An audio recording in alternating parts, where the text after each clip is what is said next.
Well, it's official. It's been like almost 15, 20 hours and still zero containment of the fires in Santa Rosa. Um, they are fighting the fires now, but there's zero containment, people. Zero. So, still we burn. I'm going to build a sprinkler and place on the end of this here. And as a result of that, what you have is a situation where there was a big traffic jam here, and people were very, very nervous about edge there near the roof and turn it on and constantly spray it down. I'm looking for the automatic sprinkler head. We had a box of them out here somewhere now. I can't find them. The neighbors stopped watering their house down. I told you the neighbor next door, they bailed out. Most of the city has burned, but there's a smoke over there, but I don't think there's any fires over there.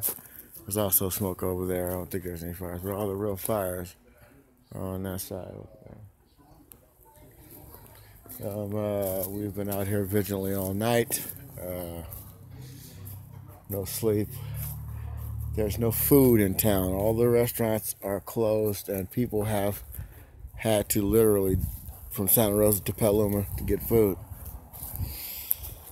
We have food in our freezer, so we're good. They said they still might have some mandatory,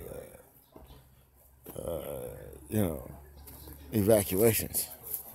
But right now, at this point, they've changed it to voluntary. You see, the crops are not liking it. The windstorm last night ripped the top off the greenhouse. You see?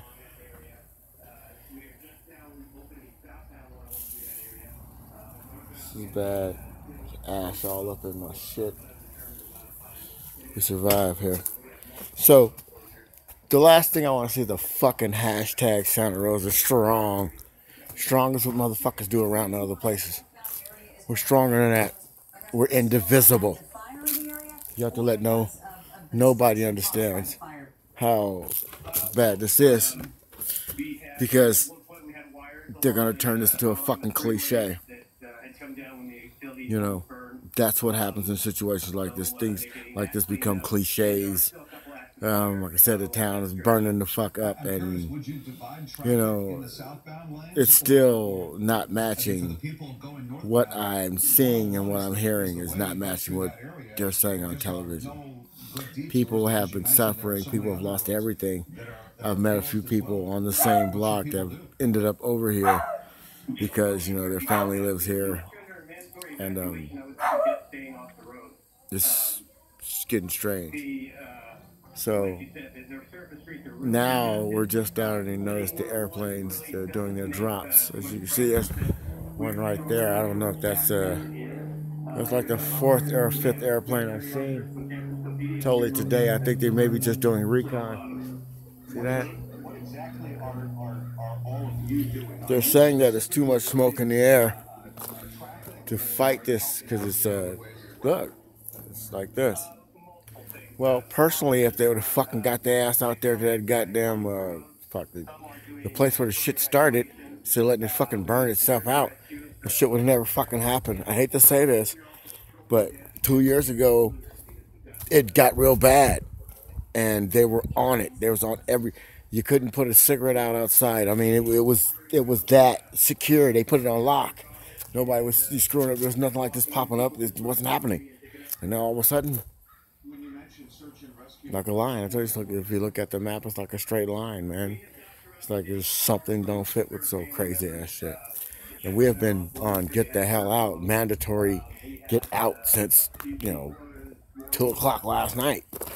Well, it's almost 2 o'clock this evening right now. So I mean, this is come on, what would happen if we would have left the neighborhood? There's already looting on the other sides of town, and you know, people doing dumb stuff. I mean, for real, you want everybody to get the hell up out their house so somebody can come loot it out? That's ridiculous.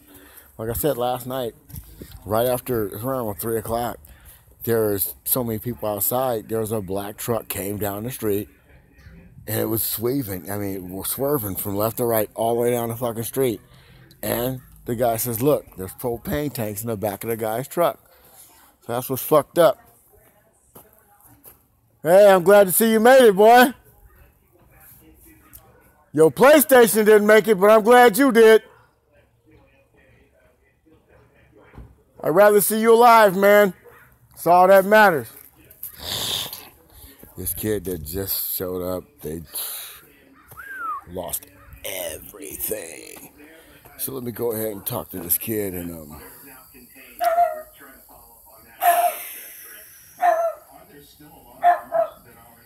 see you later. I'll be back. I'm not gonna let you in everybody else's business. There's not enough people watching it. There's 50 people watching. We go ahead and interview this kid live. Let me see. Watch out, little man. Bad. Alright, we're in the front. Oh, man. I've never seen anything like the devastation we've got here. The Coffee Park area, as you can see on TV, it looks like it's been bombed.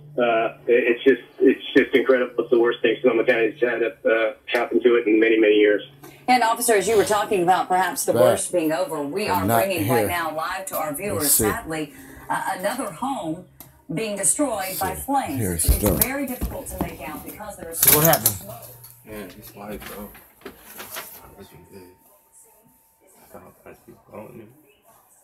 Hey, man. You all right? We got you. We got you.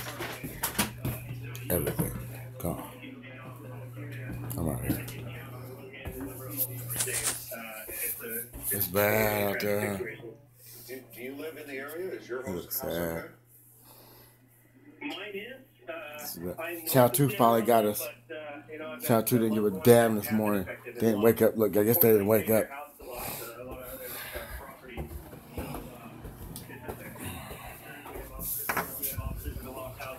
Well, this is bad, folks. People are losing everything. And we gotta get outside and find the sprinklers and hook them up to the house. So where is everyone going in San Jose? All the Santa Rosa. All of these people who tell us where we're going. Where are they going? What?